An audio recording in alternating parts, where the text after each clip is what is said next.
Good morning class. Good morning sir.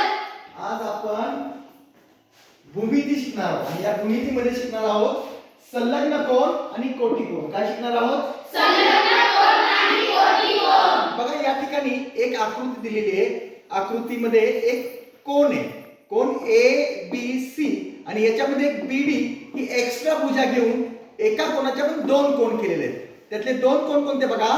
Cone A B D. दुसरा कोन D B C. A B D या कोनाचं माप 45 अंश. डी बी सी या कोनाचं माप 45 अंश. या दोनही कोनांच्या मापांची बेरीज 90 अंश. आणि आपल्या कोटी कोनाचा नियम काय आहे? ज्या कोनांच्या मापांची बेरीज 90 येते ते दोन कोन कोटी कोन असतात. म्हणजे कोन ए बी डी आणि कोन डी बी सी हे एकमेकांचे काय आहेत? कोटी कोन. एकमेकांचे कोटी कोन आहेत. ठीक आहे, आता हे एकमेकांचे कोटी कोन आहेत हे झालं. आता हे एकमेकांचे संलग्न कोन आहेत का ते आपण बघूया. बघा आता कोन ए बी डी आणि कोन डी बी सी एकमेकांचे संलग्न असण्याकरता आपला जो नियम आहे तो पहिला नियम सामायिक शिरोबिंदू. बघा या ठिकाणी बी हा बिंदू आहे. हा बी हा शिरोबिंदू कोन ए बी डी चा पण शिरोबिंदू आहे आणि कोन डी बी सी चा पण शिरोबिंदू आहे. म्हणजे बी हा दोनही कोनांचा सामायिक शिरोबिंदू आहे.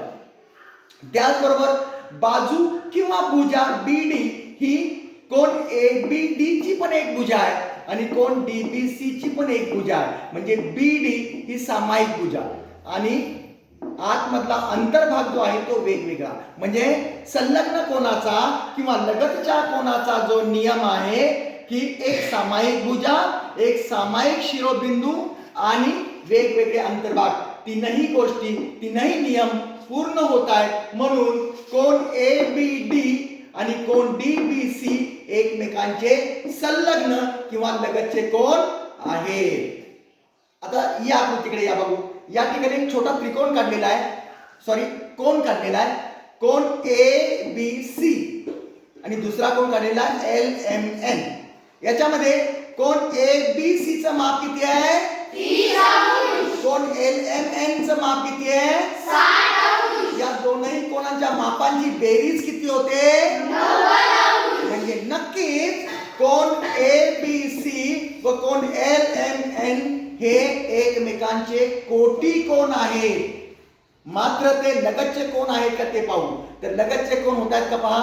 या ठिकाणी ए बी सी चा शिरोबिंदू बी हा आहे. कोन एल एम एन चा शिरोबिंदू एम आहे. शिरोबिंदू वेगवेगळे आहेत. सामायिक शिरोबिंदू आहे का या ठिकाणी? नाही. त्याचबरोबर याच्यामध्ये कोणतीही भुजा सामायिक नाहीये. बघा कोन ए बी सी च्या दोन भुजा कोणत्या? भुजा ए बी, भुजा बी सी. कोन एल एम एन च्या भुजा कोणत्या? दोन. तर भुजा एल एम आणि भुजा एम एन.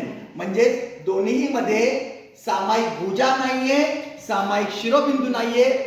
जरी दोन्हीचे अंतर्भाग वेगवेगळे असले तरी तीन नियमापैकी दोन नियम पूर्ण होत नाहीत. म्हणून कोन ए बी सी आणि कोन एल एम एन कोटी कोन आहेत, मात्र ते संलग्न कोन नाही. आता पुढे या ठिकाणी एक आकृती आहे.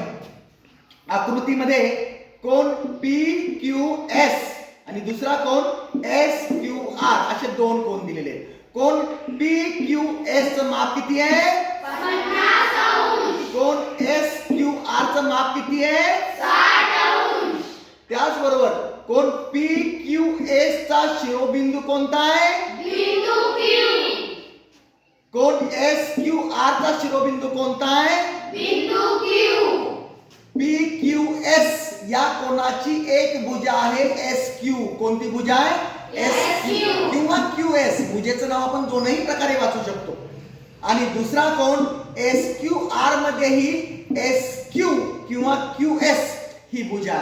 म्हणजे क्यू एस ही भुजा पी क्यू एस ची पण आहे आणि कोन एस क्यू आर ची पण आहे. म्हणजे क्यू एस ही भुजा दोनही कोनांची सामायिक भुजा आहे. बघा क्यू हा सामायिक शिरोबिंदू, क्यू एस ही सामायिक भुजा आणि अंतर्भाग अंतर्भाग वेगळे वेगळे, म्हणून हे एकमेकांचे संलग्न कोण आहे, पण एकमेकांचे कोटी कोण नाहीत. कारण दोनही कोणांच्या मापांची बेरीज, कोण PQS 50 अंश, कोण SQR 60 अंश, म्हणजे 50 अधिक 60 दोनही कोणांच्या मापांची बेरीज होते 110. म्हणजे हे दोन्ही कोण एकमेकांचे संलग्न कोण आहेत, मात्र कोटी कोण नाही. आता या आकृतीच्या स्पष्टीकरणातून आपण काय शिकलो, तर संलग्न कोण होण्याकरता आपल्याला सामायिक शिरोबिंदू हवाय, सामायिक भुजा हवी आहे आणि दोन कोणांचे अंतर्भाग वेगवेगळे हवे, तर ते संलग्न कोण होतात. आणि कोटी कोणाचा नियम काय आहे, तर दोनही कोणांच्या मापांची बेरीज 90 अंश झाली पाहिजे. आता या ठिकाणी बघा, ABD या कोणाचं माप 45 अंश, DBC या कोणाचं माप 45 अंश, 45 45 90 या दोनही कोणाच्या मापांची बेरीज 90 होते, म्हणून ते दोन एकमेकांचे कोटी कोण आहेत. तसेच संलग्न कोण पण आहेत, कारण सामायिक शिरोबिंदू, सामायिक भुजा, भुजा पिढी सामायिक आहे. या कोणामध्ये पण तसंच PQS या कोणाचीही भुजा QAC सामायिक आहे आणि SQR या कोणाचीही QAC भुजा सामायिक आहे. त्याचबरोबर Q हा शिरोबिंदू दोनही कोणांचा सामायिक आहे आणि अंतर्भागही वेगळे वेगळे आहेत, म्हणजे हे पण एकमेकांचे संलग्न कोण आहे. 90 बेरीज येत नसल्यामुळे मात्र कोटी कोण नाही. म्हणजेच आता आपण काय शिकलो, तर कोटी कोण होण्याकरता दोनही कोणांच्या मापांची बेरीज जी आहे ती 90 अंश आली पाहिजे आणि संलग्न कोण होण्याकरता त्या दोनही कोणामध्ये एक सामायिक शिरोबिंदू, एक सामायिक भुजा आणि अंतर्भाग वेगवेगळे हवे, तरच ते दोन कोण एकमेकांचे संलग्न कोण होतात. समजलं का सर्वांना? नक्की. आता तुम्हाला कोटी कोण ओळखता येतील, संलग्न कोण ओळखता येतील, कोटी कोणाच्या जोड्या ओळखता येतील. ओके.